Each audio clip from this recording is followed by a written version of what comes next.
கோவை திருவிளக்கு திருவிழா வருகின்ற ஜூன் மாதம் 10ஆம் தேதியன்று கோவை கொடிசியா வளாகத்திலே நடைபெற இருக்கின்றது.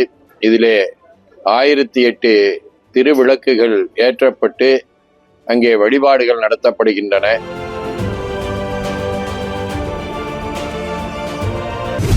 கோவை கொடிசியா வளாகத்தில் ஜூன் 10ஆம் தேதி குழந்தைகளின் கல்வி நலனிற்காகவும் குடும்ப ஐஸ்வர்யத்திற்காகவும் 1008 திருவிளக்கு பூஜையும், கோவை மாவட்டத்தைச் சேர்ந்த பல்வேறு துறைகளில் சிறந்து விளங்கும் 51 மகளிருக்கு மகாசக்தி விருது வழங்கும் விழாவும் நடைபெறவுள்ளது. இந்த விழாவிற்கான தொடக்க நிகழ்ச்சியாக கோவையில் நடைபெற்ற பத்திரிகையாளர் சந்திப்பில் திருவிளக்கு திருவிழாவின் லோகோ வெளியிடப்பட்டது. இதில் பேரூர் ஆதீனம் சாந்தலிங்க மருதாச்சல அடிகளார், சிறவை ஆதீனம் குமரகுருபர சுவாமிகள், அவினாசி வாசிசர் மட ஸ்ரீ காமாட்சிதாஸ் சுவாமிகள், தென்சேரி ஆதீனம் முத்து சிவராமசாமி அடிகளார், கோவை காமாட்சிபுரி ஆதீனம் பஞ்சலிங்கேஸ்வர சுவாமிகள் மற்றும் KG மருத்துவமனை நிறுவனர் G பக்தவச்சலம் ஆகியோர் பங்கேற்றனர். விழா ஏற்பாட்டாளர்கள் தெரிவிக்கையில், ஜூன் 10ஆம் தேதி நடைபெறவுள்ள இந்த திருவிளக்கு திருவிழாவில் கலந்து கொள்ளும் பெண்களுக்கு பட்டுப்புடவை, வெள்ளி நாணயம் உள்ளிட்ட 16 வகையான தாம்பூல பரிசுகள் வழங்கப்படும். பூஜைக்கு தேவையான 27 வகையான பொருட்கள் இலவசமாக வழங்கப்படும். இந்த நிகழ்ச்சியில் பங்கேற்க கட்டணம் எதுவும் இல்லை. 3000க்கும் மேற்பட்டோர் பங்கேற்பார்கள் என எதிர்பார்க்கப்படுகிறது. கலந்து கொள்பவர்களுக்கு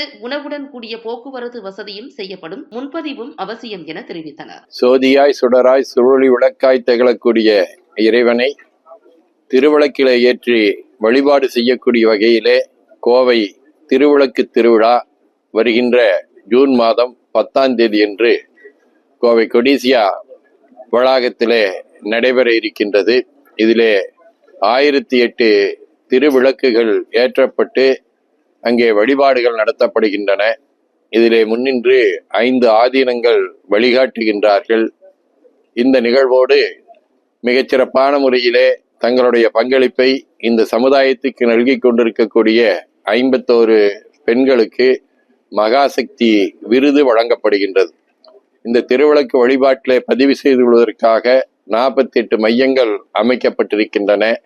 அந்தந்த மையங்களிலே இருந்து அவர்கள் இங்கே வந்து பதிவு செய்து கொள்ளலாம், விழாவிலே கலந்து கொள்ளலாம். கலந்து கொண்டவர்கள் அனைவருக்கும் அங்கே ஒவ்வொரு திருவிளக்கிலே இருக்கக்கூடிய அன்பர்களுக்கும் 27 பொருட்கள் அங்கே பூசைக்குண்டான வகையிலே வழங்கப்படுகின்றது.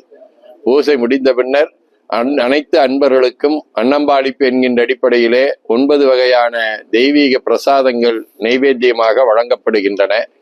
கையிலே எடுத்துச் செல்வதற்கு தாம்பலப்பையாக 16 பொருட்களை அடங்கிய தாம்பலப்பை அமைந்திருக்கின்றது.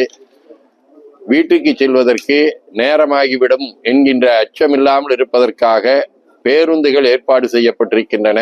இதிலே கலந்து கொண்ட அன்பர்கள் அனைவருக்கும் பேருந்துகளை இயக்கி அங்கங்கே அந்தந்த மையங்களிலே கொண்டு விடுவதற்குண்டான ஏற்பாடும் செய்யப்பட்டிருக்கின்றது. இந்த விளக்கு வழிபாட்டினுடைய நோக்கம் நம்முடைய உள்ளம் அமைதியடைய வேண்டும், ஒளிமயமாக இருக்க வேண்டும், நம்முடைய இல்லம் பிரகாசமாக இருக்க வேண்டும், நம்முடைய நகர் நல்ல ஒளிபெருந்திய நகரமாக இருக்க வேண்டும்.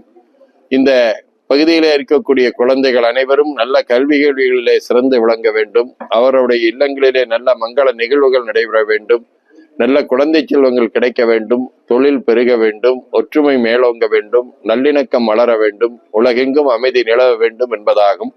இந்த நல்ல நிகழ்விலே பங்கு பெற்று அன்பர்கள் அனைவரும் இறைவனுடைய திருவருளை பெற வேண்டுமாய் அன்போடு கேட்டுக்கொள்கிறேன்.